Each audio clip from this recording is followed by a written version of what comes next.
And now, a tale well calculated to keep you in suspense. In a moment, Act One of Hide and Seek, starring Jackson Beck and William Redfield, and written especially for Suspense by Bob Corcoran. This first portion of Suspense is brought to you by the makers of Marlboro cigarettes.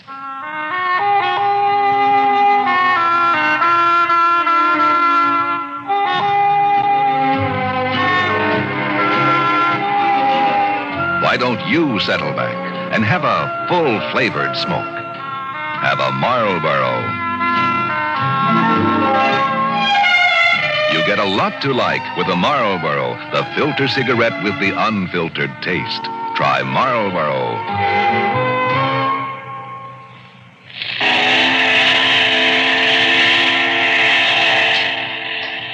The lost soul cry of a lake steamer fell into the sleeping Chicago street like a wet feather, sending out ripples of fear that washed against a dandy man who would soon die. A nerve kept jumping under his eye. His hands were sticky. He stared out the window, forcing himself to go through the routine he'd created. He'd stop at the all-night cigar store, no matter how late, and have his shoes shined so he could go home with a clean pair. It was one of the reasons they called him Dandy.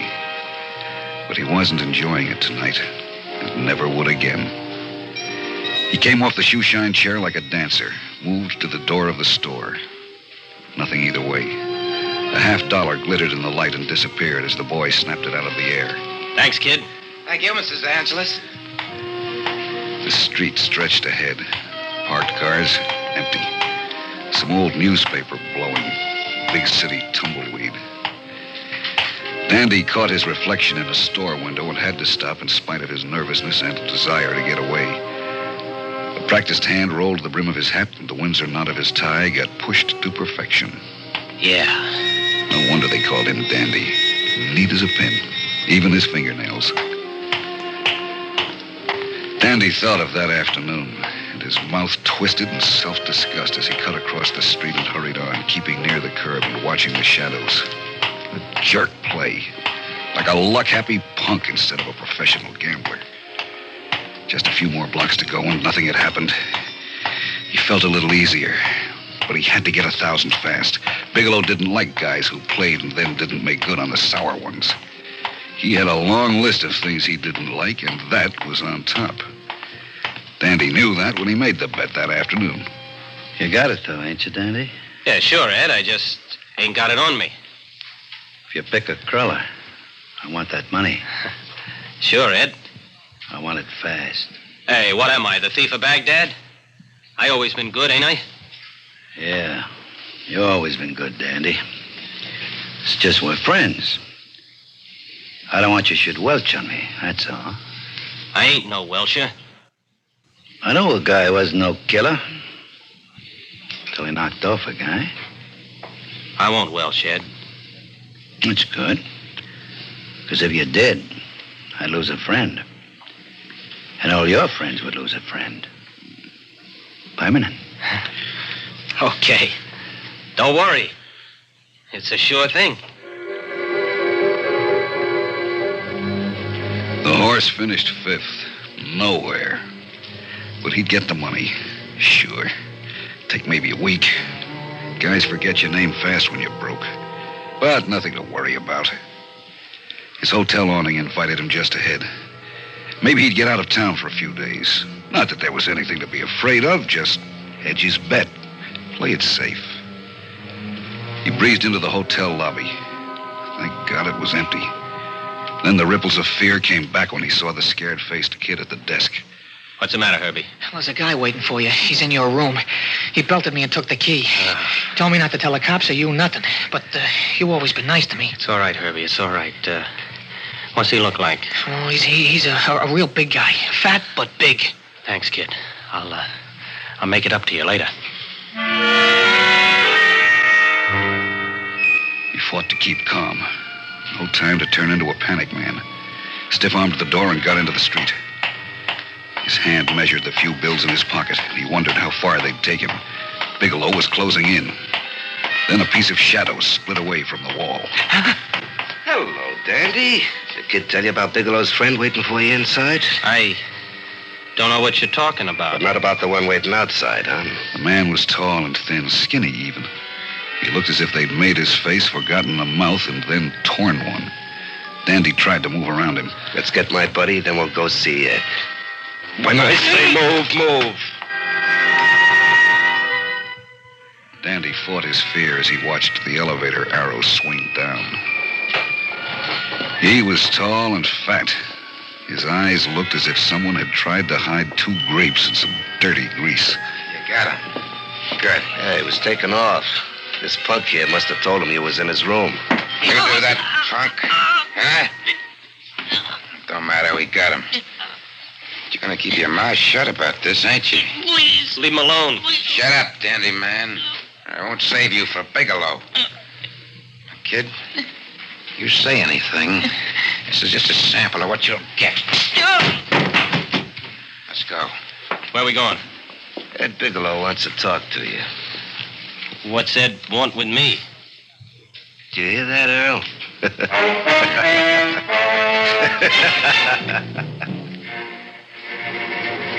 A conical tin shade hung over the desk. Everything had a coating of dirt, as if Bigelow had had the place sprayed with it. Dandy was very careful not to touch or rub up against anything. Nice to see you, Dandy. It's always nice to see you. Always so sharp. The dandy man. Suit must have cost you plenty. Me, I'm just a slob. No $200 suits for me. A ready-made from Joe the tailor in Madison. Just a slob. But I'd pay my debts.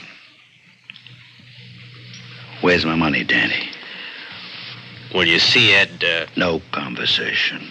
I can get that any time with the boys here. but I want to tell you... You got the 1,000? Yes or no? Oh, now listen, Ed. Answer like he says. We don't like to be rough, Dandy. We're friends. What's the answer? No, I ain't got it. I can get it for you, Ed. I ain't no Welsher. I mean, ask anyone in town. You told me you had it. I figured wrong. How come you figured wrong? I didn't know how far I'd gone. I laid out a lot of bets. The whole roll, huh? Kiss in the dark. You too can be a winner. Anybody can play. And you did it on my market, Dandy. Oh, not all of it. 1,000 of it. I don't like to be played for no chump. I don't like you should be gambling with my money. Just, give me a week. 7 days. 6. 5 even. Tomorrow I'll have it. Chicago's hard in reputations, Dandy. One guy does it to me, and maybe some others think I'm losing my grip. It'd be bad if word got around somebody played me for a patsy. Ain't that right, fellas? Yeah. Like you say. I shouldn't have spread the bet so thin. Should have kept out a little. Enough to pay off Ed Bigelow. I'll get it, I tell you. Point is, you should have had it. Like you said. Oh, Ed, what's 1,000 to you? You got... Ain't no use, Dandy. Like they say down at the courthouse, you gotta be made an example of. You wouldn't kill me. I don't want to be hard. I'll tell you what.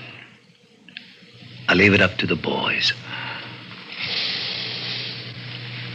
Plant them. Take the bloom off the dandy man. Get him out of here.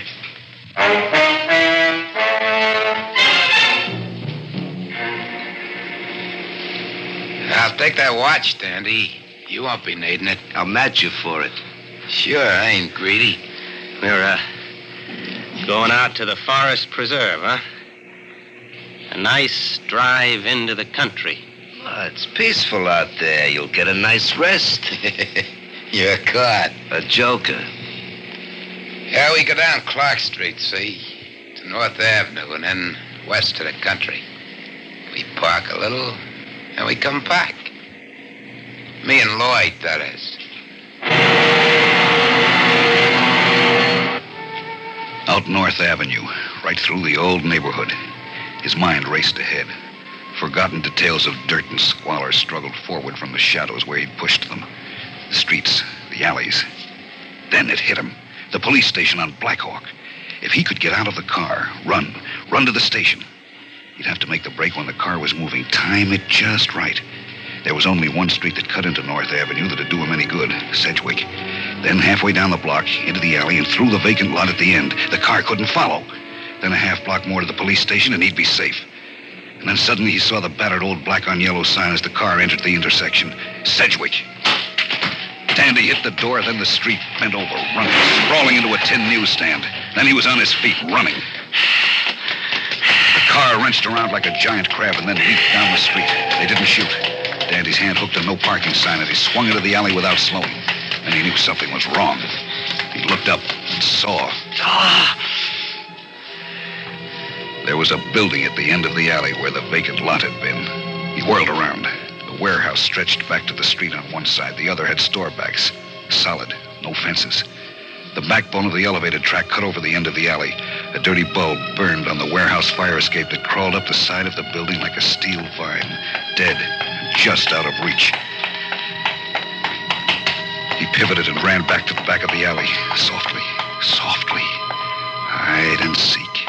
Oh, he'd played it here before. It was a restaurant that blocked the alley. As he moved in among the garbage cans, his nose wrinkled. Two shadows moved along the warehouse wall, bottling him up. There were 4 garbage cans, then a space, then some more.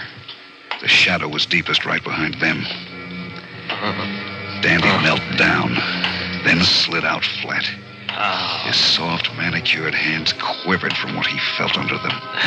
He tried to hold his breath. Let's get him. Nah. He might be any place in there. Well, you could stay here and I could look. No, he's too fast. I don't want to shoot at a distance. Bigelow's paying us, to be sure. I want to put the gun right in the middle of that suit and burn it. You go for him now, there'd be too much noise. Well, maybe an elevator comes along and covers the noise. Still a chance. Danny ain't worth it. Yeah, that's right. Hey, there was a drugstore back where he jumped out. Call Frank. Tell him to bring another guy. Then I'll be quiet and sure. We can go on out to the country like Bigelow wants it. Okay. Hey, wait a minute. You want to come out now? It'll be easier. If we gotta go to a lot of trouble, it's gonna make us mad. The skinny man took a drag on his cigarette. Dandy could see it wink and then glow bright red. A long finger flipped it in a gentle arc over the cans into the deep shadows. It hissed and went out as it hit the muck. We'll use them on you, Dandy. We'll cook you, a little at a time. You lousy. Stall. Pray for a break. Why don't you play it smart, Dandy? Take off. If he tries to go past me, the shots won't make no difference. I'll pick you up in the corner, heading north. Okay. Then get some cigarettes. We want to have plenty. And Dandy remembered. He'd get out after all. The 100-to-1 shot suddenly turned into a boat race. He remembered when he was a kid. The cops would come along on their way to the station. Sure, that wouldn't be changed. It was routine. Cops never change routine. They get fat on it. When the cops came, he'd holler. They'd get the 2 who'd been pushing him around. Go ahead. Wait. Fat man. I'll be right over. I got the cigarettes and matches. Lots of matches. Still playing hard to get. He's gonna wish he hadn't. Dandy grinned as he thought of the cops. and then suddenly realized how much his back ached from holding his head out of the slop and tin cans. He thought of his suit and his shirt and his hand-painted silk tie, and what his friends would say if they could see Dandy DeAngelis laid out in this sewer. The smell flooded in on him, and he gritted his teeth. He didn't want to lie in that, too.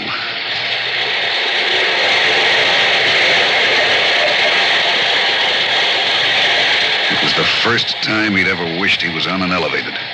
But the cops would be here any second. He didn't know what made him turn his head.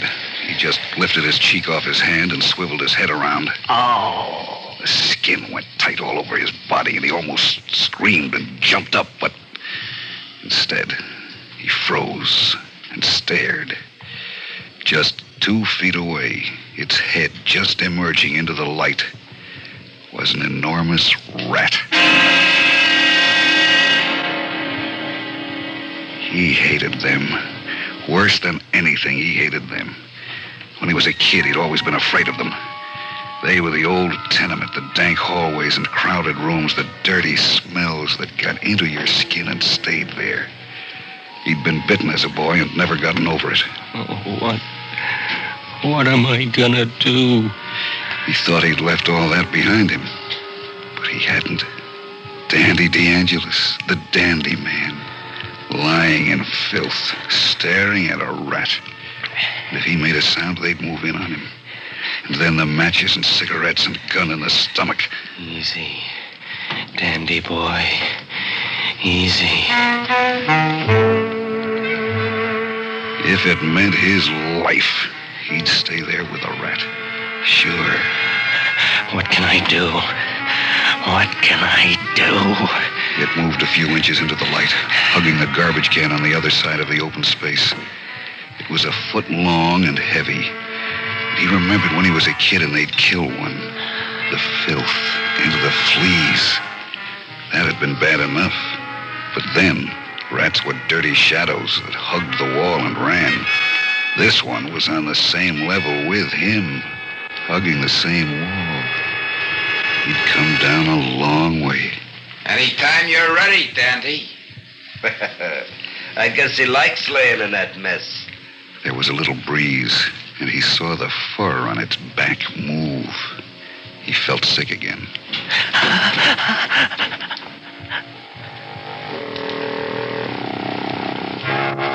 It hunched itself around. Dandy started back in spite of himself, in spite of the men waiting for him to make a sound. It didn't run at his slight motion. Dandy held his breath. He was so close to it, he could even see the rings on its tail. It moved again, and this time faced right at him. The beady eyes seemed to stare right into his own. The thin-skinned ears stood upright and straight, and Dandy could see the fleas crawling.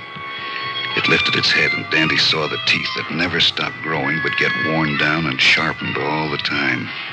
The spot on his hand where he'd been bitten as a kid started to burn. Get away. Get away. Dandy tried to move back. He was afraid to scare it for fear it would scuttle off over the cans and bottles and attract the two waiting to kill him. He reached out to the side and back, and his right hand closed on a milk bottle. He gripped the neck and slowly, watching the rat, brought the bottle up beside his head, his arm cocked.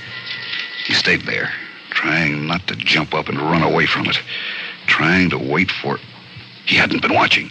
What's keeping those guys? They say they'd be right over. Take it easy. You're getting anxious to get your hands on a bunk, huh? And get it over with. Dandy realized with relief that he'd have heard the cops if they'd gone by. They were always loud, but they'd better hurry. He swung his head slowly back to the rat. As he did, his skin crawled. If there was one rat, there were always more. He looked to the side, dreading what he would see. But there was nothing. It moved toward him. He stopped breathing and waited. It hunched there, watching him. Maybe it thought he was dead. He'd heard about dead people and rats. Maybe it wanted the warmth. It crouched there, evil, foul, staring at him. No. No. Dandy forgot the men in the alley, the burning cigarettes, and the gun held close to his belly. He forgot the cops who were going to come any minute if he just lay quietly as he was. All he could think of was that he was Dandy DeAngelis, lying there in front of a rat. The old neighborhood was still there, waiting for him all these years. He hadn't gotten away after all. No! But he would get away. He swung the bottle, invisible in its speed, swung it with all his might. No! Swung it with all the disgust and loathing and hatred that he felt. It didn't break. It hit something soft. He beat it, and beat it, and beat it, and beat it. He didn't hear them as they moved over to him, their guns at his head. Finished. Finished. Free. Dandy stopped and stood up. He looked down at it as it lay in the light between the cans. It wouldn't bother him anymore. The old neighborhood and the dirt and the smells sank back, away. He dropped the bottle. He tried to wipe his hand. Look at that. Dandy killed a rat.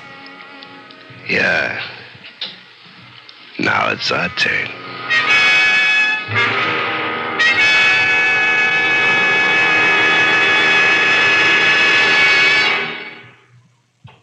Suspense. You've been listening to Hide and Seek, starring Jackson Beck and William Redfield, and written especially for Suspense by Bob Corcoran. In a moment, a word about next week's story of Suspense. All of us see the product that comes out of Hollywood. What people like to know, though, is what goes on in Hollywood. The amusing anecdotes, the joys, the heartbreaks, life in this so untypical town. These and many other intriguing subjects provide Ralph Story's weekday Dimension Reports in Hollywood. Listening to this CBS Radio Network feature will bring you information and entertainment of Filmland. Your next date with Ralph Story in Hollywood, tomorrow. Another CBS Radio Network Dimension feature is A Woman's World with Betty Furness. 3 times each day, we send Betty your way.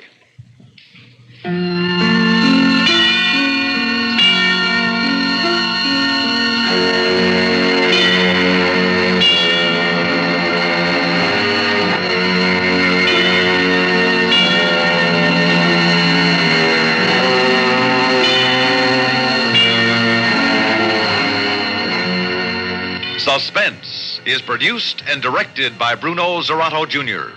Music supervision by Ethel Huber. Sound patterns by Joseph Cabibbo and Don Creed. Featured in tonight's story, Santos Ortega as Bigelow, Larry Haynes as Lloyd, Joseph Julian as Earl, and Jack Grimes as Herbie. Listen again next week when we return with Dagger of the Mind, written by John Robert. Another tale well calculated to keep you in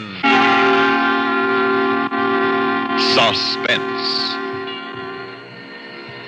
Phil Rizzuto's Sports Time scores with the fans Monday through Saturday on the CBS Radio Network.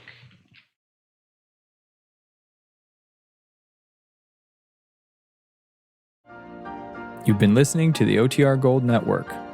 Find more classic radio at otrgold.com.